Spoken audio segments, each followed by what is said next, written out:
Hi guys, James at Rampant Lion Reviews again for you today with another beer review. For this one, we are going to head over to England once again, and we're going to return to a brewery that's featured on the channel quite a few times before.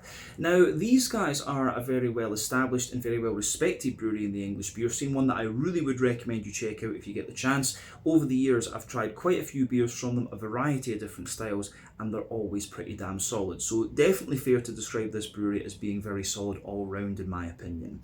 But the beer we're going to have a look at today is a style that I haven't tried from these guys before. It's a style that I very much enjoy, one that you don't come across all that often from the more modern craft breweries these days, and it is a style that I haven't reviewed too many English brewed examples of either. So yeah, needless to say, I'm very, very curious to see what this beer is going to have in store for us. Hopefully it's another good beer, hopefully it makes for an interesting review, and as always, I hope that you guys watching enjoy my take on this one as well.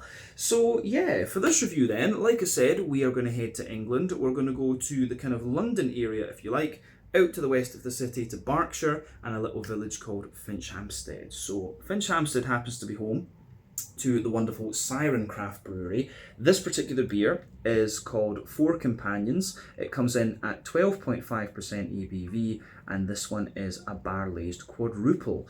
So yeah, I'm a huge fan of the Belgian quadruples, the likes of, the Chimay Bleu, the Rochefort 10 and the La Trappe and all of these kind of things. So yeah, I really enjoy the big brown sugary styles of beer too. The Scotch ales, German doppelbocks, Belgian quadruples, the American barley wines and things. So yeah, whenever I get the chance to review a quadruple, I am always keen for that. But yeah, this is another beer that I found at Angry Beer in Mongkok and Kowloon here in Hong Kong, and he had two Siren barrel-aged beers. I've heard very good things from the English beer tubers about the Siren barrel program, so when I saw these two beers, I thought, we need to check these out. And the Imperial Stout I reviewed a few videos ago, and that was really damn good actually. So yeah, very curious about this quadruple now as well. And like I said, I haven't reviewed too many English quadruples, so that makes it also quite interesting. But yeah, prior to these two, I hadn't reviewed anything from the Siren barrel program other than the Maiden, but I'm not sure you can kind of consider that as being in the same series as this, but it's a beautiful barley wine, and I do recommend that you check that one out should you get the chance. But yeah, let's crack on with this one then and see how we go. The Four Companions, 12.5% barrel-aged quadruple from Siren in Finchampstead, Berkshire, England. So, as always with my reviews then, I'll tell you a little bit about the brewery before we taste the beer. If you want to get straight to the tasting though, just fast forward. All the usual links can be found in the video description below. That's the brewery website, the link to my other reviews that I've done from Siren Craft Brewery before, and we will no doubt add more to that list at some point in the near future. But there's all the usual social media down there. If you want to see more reviews, do please consider subscribing to the channel. The support that you give is massively appreciated, and remember, you can go into the channel homepage and search for beer using the geography tagging system. So just go in there, use the little search bar, put in your hometown, state, county, province, whatever you like. If I've reviewed beers from the area that you search for, they will pop up. Failing that though, you can check out the playlist of beers from different countries. You'll find this one in the English playlist along with a number of other things. That's being added to whenever I get the opportunity, but fairly regularly, because we do get some good English beers here in Hong Kong. But do make sure you check out the playlist of beers from other countries as well, because there are some very interesting things on the channel these days. But yeah, let's go on to my brewery notes then, and I'll tell you a wee bit about Siren Craft Brewery once again. So Siren Craft Brewery, as I've told you before, was founded back in 2012 by Darren Anley, and they're based in Finchampstead in Berkshire in England, which you'll find a little bit to the southeast of Reading and the southwest-ish of London. But he had previously been in the tech industry, but he was also an avid home brewer on the side, and he worked on a number of the original Siren recipes prior to establishing the brewery. So the initial beers were completed and ready in his eyes in 2010, but they were only bottled for the first time in 2013, with the first beer being the Maiden barley wine. So yeah, that's why I said I don't know if you can really consider that one as being part of the barrel series, even though it is barrel aged. But the brewery itself is named after the Sirens in Greek mythology, who were women or winged creatures, and they're singing, of course, pardon me, lured unwary sailors onto the rocks and destroyed the boats. But a number of the beers are named after different sirens, a number of the original beers I should say. But since foundation, this brewery's been growing very steadily. They've increased their range and their brewing capacity. In 2014 they had to add a new bottling line, and more recently they converted most of their beers to cans, of course. But in the early days, Siren hired the American Ryan Whitter Mayhew as the brewer. This guy is now back in the US, and then in 2016 another American called Kyle Larson was in charge of brewing. He stayed with them until 2019, at which point he was succeeded by the Englishman Sean Knight, who is still in place today. But in February of 2024, they announced that they plan to open a new flagship bar in Reading at the Station Hill development. They used crowdfunding to set this up, and they managed to raise about £270,000 for it, which is pretty damn impressive. But the bar opened in May, and it boasts 30 taps. So I think the next time I'm in England, I'll take the train over to Reading, have a wee wander about, and then go to the Siren bar and make a little video there. That would be quite fun. But as of October 2024, when I'm filming this review for you, these guys have are producing around 2 million litres of beer per year, 20,000 hectolitres, however you want to describe it, and they've produced over 600 different kinds of beer, according to Untappd. They also have their tap yard bar next to the brewery, which has been open since December of 2017. So I think that's something that I do need to go and check out at some stage as well, because like I say, the Siren beers are really damn good in my experience. But yeah, I think that's everything that we can really say about Siren Craft Brewery for the moment. If you want to learn more about these guys, you can check out the brewery website. You can follow them on Facebook and Instagram to keep up to date with all the latest goings on, and you can check out the Rate Beer, Untappd and Beer Advocate pages to learn a little bit more about all the different beers that these guys have done.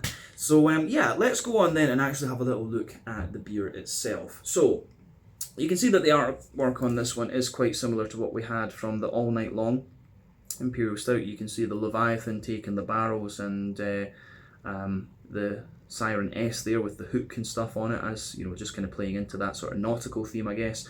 And there you can see on the side it says barrel-aged quadruple. The regular Siren bottle cap on this one, of course, as well, and it tells you a wee bit about the beer on the back here. So it says 4 companions, barrel-aged quadruple, 18 months in wine barriques, has enhanced this delicate yet powerful quad, adding red berries and woody tannins to its complex array of flavour. Deep auburn with aromas of sweet toffee, burnt candy and subtle spiciness. Does sound very, very good actually. But yeah, it says this one contains malted barley, wheat, oats, candy sugar, because of course that's an essential ingredient in a number of Belgian beer styles, and it was bottled on the 17th of January 2024.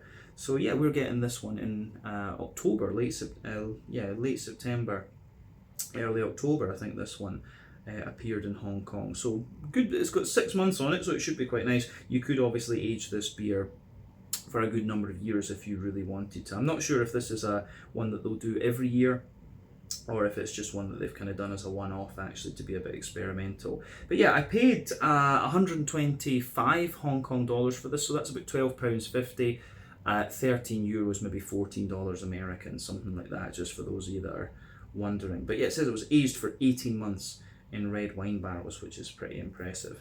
So yeah, let's get this guy out into the glass then and see how we go. I think that's another thing about this beer. This may well be the first wine barrel aged quadruple that I've had. I've had whiskey barrel aged ones, bourbon barrel aged ones, and I think rum barrel aged ones too, but I don't think ever a wine barrel aged one. So yeah, another point of interest with this beer.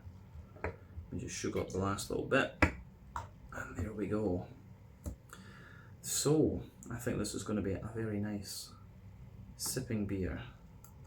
There we are. We don't want to waste any of it, of course. Get as much out as we can. But yeah, anyway, as you can see then, this beer has poured.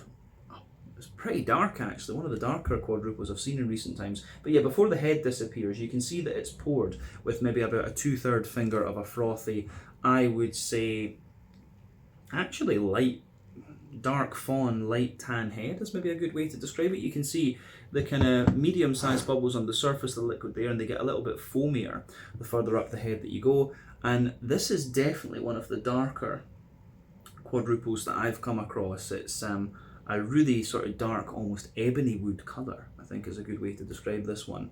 you shine the light through it, you do get a little bit of a kind of Coca-Cola coloured edge to the beer. So yeah, that's pretty interesting actually. So in terms of the colour of your beer, there's a few factors playing a role there. One, the type of malts that you use. This goes a long way to determining your EBC rating.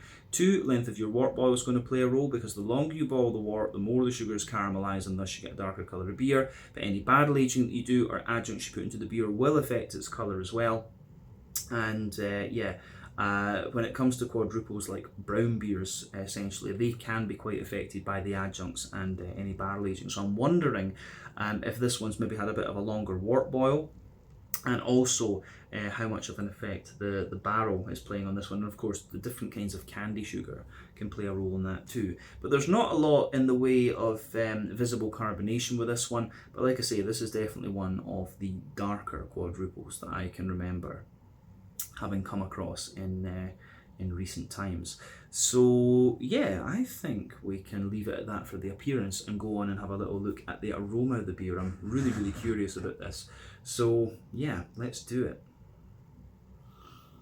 Oh, that smells beautiful. That is nice. I love these big brown sugary beasts. This is a big boy. This is a big bastard. But it smells beautiful. Yeah, it gives you everything you'd want. You've got that big brown sugary note. You've got a bit of cakiness on the backbone. You've got the big fruity notes, and just a little bit of hoppiness and stuff. This smells great. So yeah, let's just break the aroma down then and describe it for you a wee bit more in depth, as we always do before we taste the thing. So yeah, the backbone of this beer, it's yeah, you can smell the barrel in there. It's got a lovely, the barrel's really adding quite a little bit of complexity to this beer, but it doesn't overpower the thing, if that makes sense. So yeah, for me, the barrel, you can smell the lovely smooth oak in this one. I think it's European oak, because it's just got that little touch of dryness to it. So you can smell that lovely little bit of kind of European oak in there. The little bit of vanilla comes out too, and you can definitely smell the wine characteristics in there. Absolutely a red wine, as they're saying, but it doesn't give you that kind of sharper vinous quality. It just adds a bit of a more kind of oily fruitiness. So yeah, the way that this one goes together in that regard is really damn nice. Yeah, this is going to be good, I can tell you that right away. But yeah, so you've got the wine in the base, the lovely oaky notes, and the wee touch of that little touch of vanilla in there. So it's a great smelling beer, this one. On top of that, you start to get the kind of bready characteristics and things. So there's a little touch of like a rye bready bread crust, and then a big oily, sweet and dense rye bread in this one. And yeah, above that you get like a sort of sponge cakey type note. So for me, it's like a kind of brandy or sherry soaked caramel sponge, I think is maybe a good way to describe it. There's definitely a wee bit of a more wholemeal brown bready character in there too. Some nice kind of nutty characteristics as well. So yeah, nice little nutty notes in there, which come out more with it too. And then yeah, you have the you have a nice kind of roasty toasty brown sugary backbone to this one. You've got the more kind of leathery brown sugars in there as well. So yeah, lovely leathery kind of brown sugar.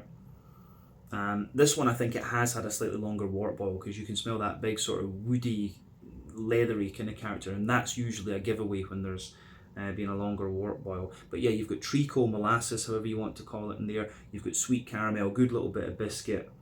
Yeah, the aroma of this one is really damn nice actually. I'm very curious to see how this is going to be in the actual flavour. But yeah, the yeasty side of this beer then, it's it's kind of interesting that the yeast obviously is kind of at the back of the nose. And for me, the yeasty side of this one, it's kind of like a sort of, it's almost like a bit of brown bread with a little touch of, I don't know if honey's the right word, but like a kind of syrup, you know, like a slightly maple syrupy toast or something like that. That's the kind of vibe that it's given me. At the back of the nose you can smell, yeah, this sort of bright brown bready, yeah, there's this sort of like bright brown bready, yeasty kind of character in there. A little bit of cracker of course to it as well, but yeah, that maybe like the sherry soaked, brandy soaked cake, sponge cakey type thing is a good way to describe what's going on with the yeasty character as well. So yeah, that's really interesting. Yeah, beautiful malty aroma in this one. The other thing I'm going to say about this beer is quite often you'll get a little bit of that kind of phenolic-y, cough syrupy, medicinal type note out of Quadrupel, when you know the brew sugar, but you really don't get all that much of that in this case. It's really unusual in that sense, I guess we can say.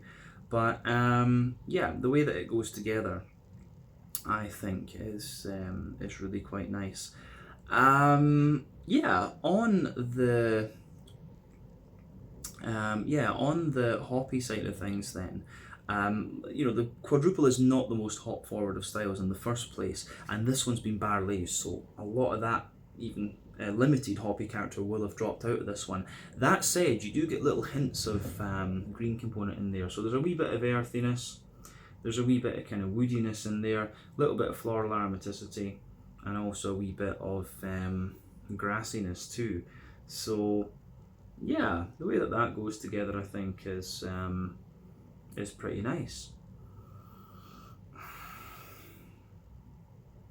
Yeah, so wee bit earthy, wee bit woody, a little bit floral, and a little bit sort of grassy.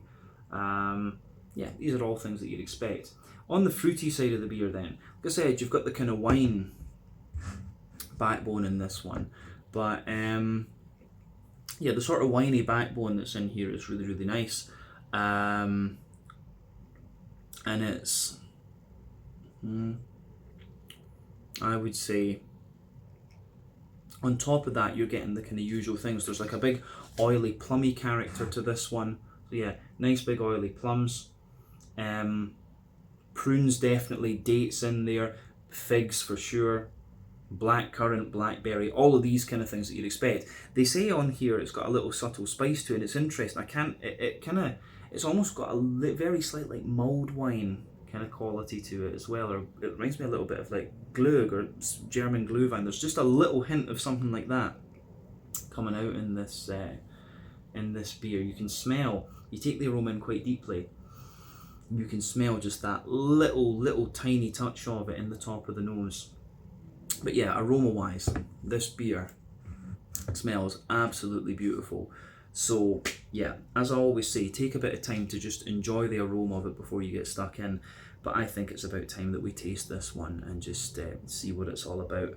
So yeah, this one is the Four Companions, a 12.5% red wine barrel aged Quadrupel from the wonderful Siren Craft Brewery in Finchampstead near Reading in Berkshire in southern England. Let's get stuck in. Slàinte, skål, and cheers.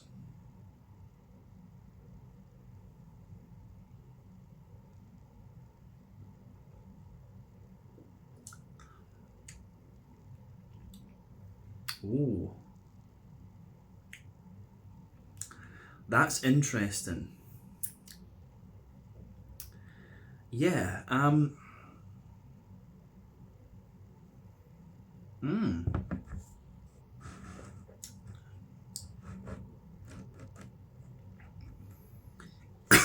me, took a bit of that down the wrong way. Oh well. So this one here, it's not, the aroma gave me the impression that this was going to be really sweet, but it's actually like a very silky, kind of slightly dry beer actually. So yeah, as I say, the way that this all kind of goes together, I think is really nice.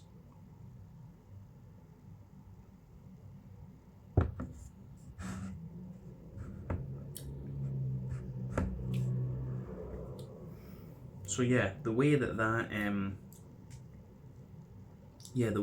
pieces together,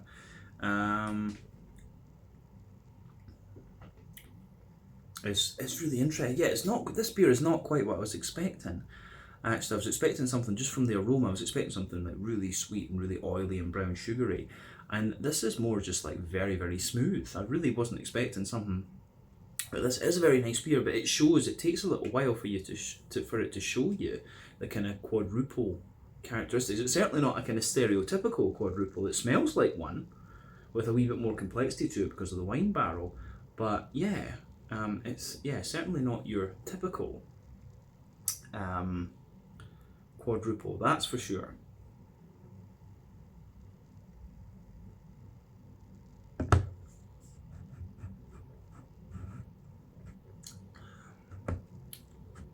Yeah, the way that goes together is really quite nice.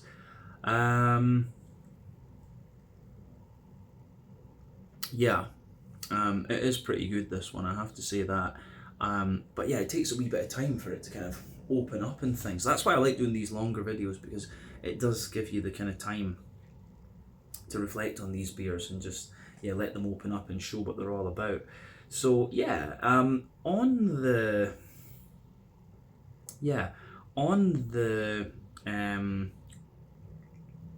fruity side of let's just break this beer down then and describe it for you a bit more in depth. It is a very smooth, silky sort of thing. I think the thing with this beer is, I think the oats are the thing that are maybe masking a little bit of flavour in this beer, to be honest with you. It's not normal to use oats in a quadruple, but the oats will be the thing that are giving this beer the very silky mouthfeel that it has.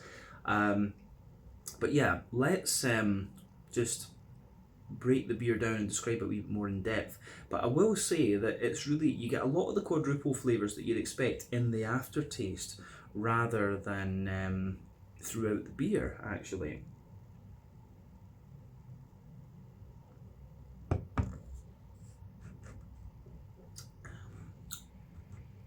So yeah,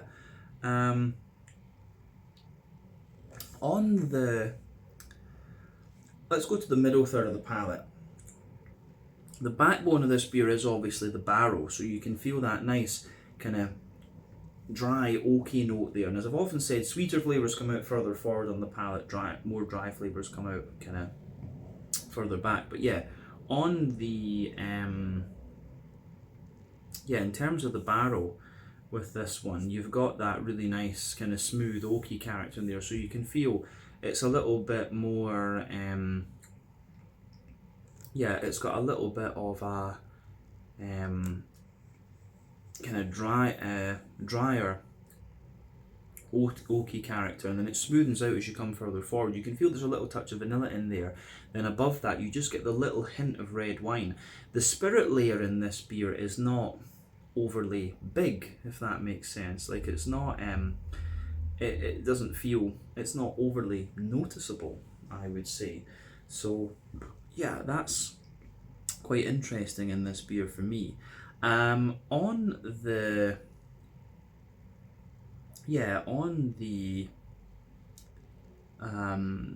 malty side of things above that, there are a few layers in this one, but like I say, the kind of layers that this beer has come out more into the aftertaste. So yeah, you've got a little bit of a kind of rye bready bread crust sitting above the wine barrel. Then you've got more of the you've got a little bit more of the kind of rye bread above that, and you get a little hint of that brandy sherry soaked cake that I was talking about, and a wee bit of the wholemeal brown bread. But then above that, you have this really kind of silky layer there, and that's the oats.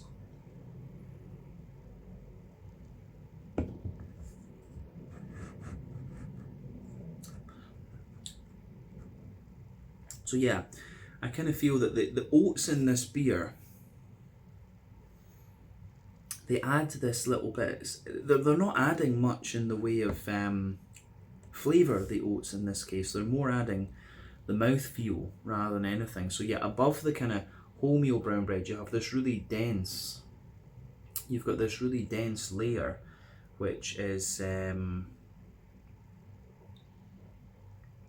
yeah, you've got this really dense oaty layer in there, which is like, it's just kind of like almost porridgey or something like that. It has that little bit of a kind of porridgey flavour, but then the brown sugars of the beer sit on top of that. So you've got this layer of toasty brown sugar just going over the oats like that. Then you have a more leathery brown sugar sort of layer, and within the kind of leathery and toasty brown sugar layer, you've just got that little touch of you've got that little touch of spice to it as well, which is interesting.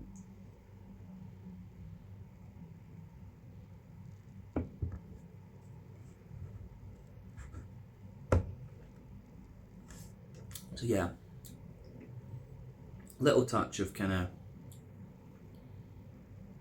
leathery, yeah, sort of, yeah, there's a little touch of kind of spice within that leathery layer. But yeah, in the dead centre of your palate, you can feel that really kind of concentrated treacle molasses type note coming out of the beer. And as you move a little bit further out from that, it does show you some wee elements of sweeter caramel. Then there's a little bit of a more, a kind of sprinkling of a more McVitie's digestive type quality to the beer too. So yeah, the way that all of that kind of pieces together, I think, is really quite nice. So gets a thumbs up from me. Yeah.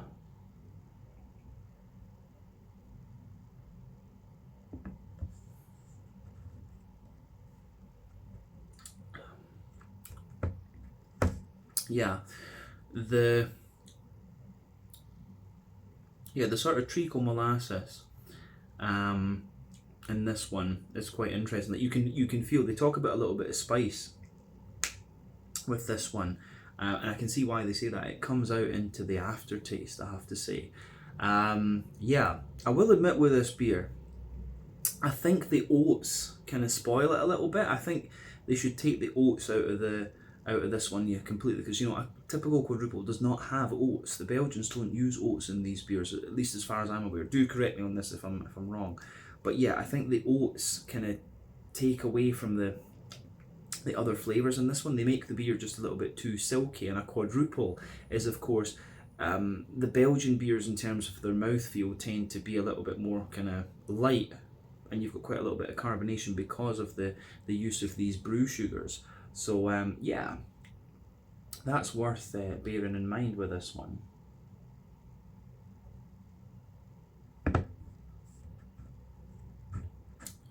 So yeah, the way that goes together, I think, is really nice.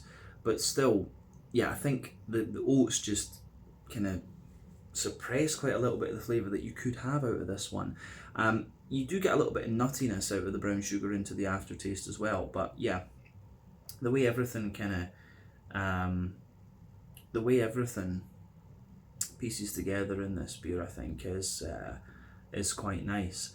Yeah, it's enjoyable, this one, but like I say, I want a bit more kind of sweetness out of the quadruple, I think, and I think the oats kind of just take away from that in this one. That would be my criticism of this beer. So yeah, I think we said everything we need to about the middle third of the palate. Then let's go to the back third of the palate.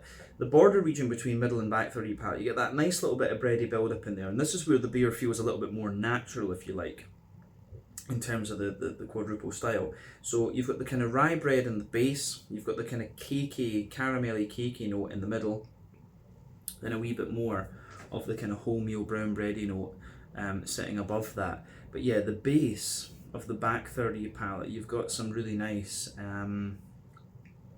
yeah, you've got some really nice kind of woody dryness in the base there. So I often say the back third of your palate will give you very similar flavours to the middle third of your palate, but just at different intensities. But yeah, you've got the woody character there, you've got a little bit of the spirit, and the wine is showing its more kind of spicy character there. You've got rye bready bread crust, the rye bread, the caramel sponge, the wholemeal brown bread above that, and all of these layers are a little bit lighter and taller and more airy and slightly drier, and then you can feel the kind of toasty side of the brown sugar and the more leathery side of it just kind of creeping over there, which is quite nice.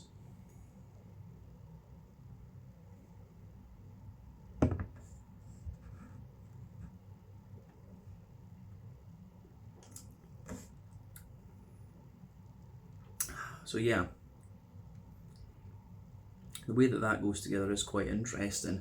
The yeasty side of this beer sits on top of the back third of the palate. It's got like quite a dense brown bready character to it in the middle.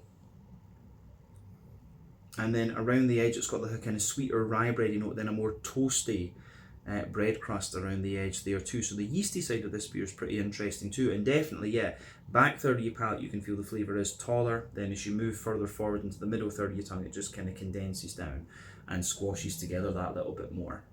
So yeah, all in all, you're getting the flavours you expect of the quad in the aftertaste, but I do think the kind of it's a combination of the oats and maybe the barrel as well, and this one's kind of suppressing the big brown sugary note that you normally get from this style. So yeah, in a way, it doesn't feel so quadruple-ish in a way.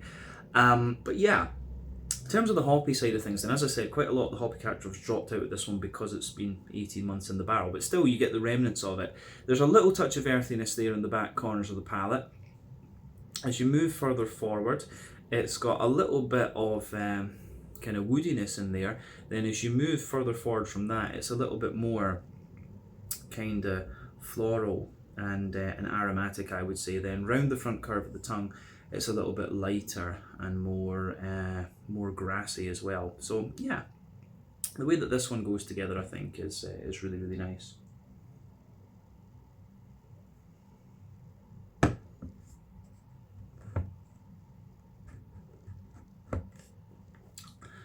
So yeah, for me, the hoppy character, it's quite smooth around the edges of your palate, of course, but yeah. Let's go to the front third of your palate then, and the fruity side of things. So yeah, the border region between front third and middle third of your palate, again, you get that little bit of bready build up in there, so you can feel the kind of the rye bread in the base, the sort of caramelly sponge cake in the middle, and then the kind of wholemeal brown bread on top. The base of the front third of your palate is of course the barrel. You get a wee bit of the kind of winey spirit layer in there, but then yeah, rye bready bread crust, rye bread, the cake, the wholemeal brown bread above that, and then you can feel the smoothness of the oats just kind of creeping forward there, and then above that you've got this nice oily bubble where the juicy fruity esters roll their way out of the beer. So let's have a wee look at that fruity side of this beer. I think I've got a mosquito bite on my head there, it's getting itchy. But yeah, let's look at the fruity side of the beer.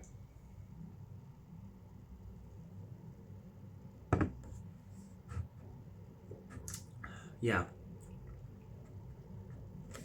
So for me, the fruity side of this beer is kind of what you would expect in a way, but not quite as juicy, if you like. So I don't get the raisiny sharpness out of this one. So at the back of that oily bubble, there's definitely some nice kind of plummy notes in there. As you go further down, you get prunes, dried plums. Then you get the date underneath that, and as you move further forward, there's a little bit of a kind of sultana type quality to this one. Yeah, sultana type quality in there. And then as you reach the middle of that front third of your palate, it's more kind of figgy, and in the front half of the front third of your palate, it's like blackcurrant underneath, and then maybe a more oily blackberry just sitting on top of that. So yeah, the way that this one goes together, I think, is really quite nice. So yeah, for me, it's the fruity side of this one's nice, and the aftertaste of this one is what you'd expect from the quadruple. But I think flavour-wise, I think the oats just, yeah, I would take the oats out of this recipe, and I think you'd have a much more natural quadruple beer. That's the thing with this one. I think the oats just make the mouthfeel of this for a quadruple is just not quite right in my mind. And I don't know how, it might be a bit of the barrel as well. I think a red wine barrel could work quite well with this one. A cognac barrel with a quadruple would be really interesting too. So yeah, I think the oats are the thing that just make this beer feel a little bit unnatural almost, but it's still quite enjoyable. It feels a little bit more like it's like some kind of English barley wine, or like an old ale or something like that. It feels more like that than it does a quad, in all honesty. The other thing I would add on reflection is that in that border region between front and middle third of your palate, there is a little bit of that kind of phenol-y, medicinal kind of character out of it. But yeah, I think the oats are really suppressing a lot of the flavour that you would get out of this beer otherwise. So yeah, it's an interesting experiment, this one, but I think this beer isn't quite as good as the Imperial Stout we had last time, in all honesty. But yeah, let's round off the review then with a wee look at the mouthfeel. So, like I said, this beer is full-bodied. It's very smooth and very kind of silky in its mouthfeel. The carbonation is almost kind of non-existent in this one, to be honest with you. But yeah, the barrel and the kind of malty side of things, you've got a bit of dryness underneath, you've got the smoothness in the middle, and then the kind of dry lingering sweetness on top. IBU wise, in terms of hoppiness, I think 15, 20 IBUs in this beer at the absolute most. You do get a wee bit of hoppy character kind of just sitting there in this one, but then yeah, you've also got that nice juicy fruity character coming out of the beer too, and that is really nice in this one. I have to say that about it. That side of the beer is really quite interesting. So yeah, all in all, an interesting beer, this one, but like I say, I think the oats kind of diminish a little bit of the quadruple character that you should get out of this beer. But yeah, and well done to Siren for trying something a wee bit different. But yeah, not a typical quadruple, this one. I think that's more than fair to say. So yeah, I think we can leave it at that for this one. This was the Four Companions, a 12.5% red wine barrel-aged quadruple from Siren Brewery in Finchampstead, Berkshire, in the south of England. Once again, thank you for watching my beer reviews. Until the next time, please like, subscribe, share, all the usual YouTube stuff. Let me know your own thoughts on this beer in the comment section below. Let me know what your favourite beers are from Siren Craft Brewery as well, and we will no doubt return to these guys again at some point in the very near future. But until the next time, Slàinte, Skål, cheers, check out my social media, check out their social media, and I'll see you again very, very soon. Ciao just now.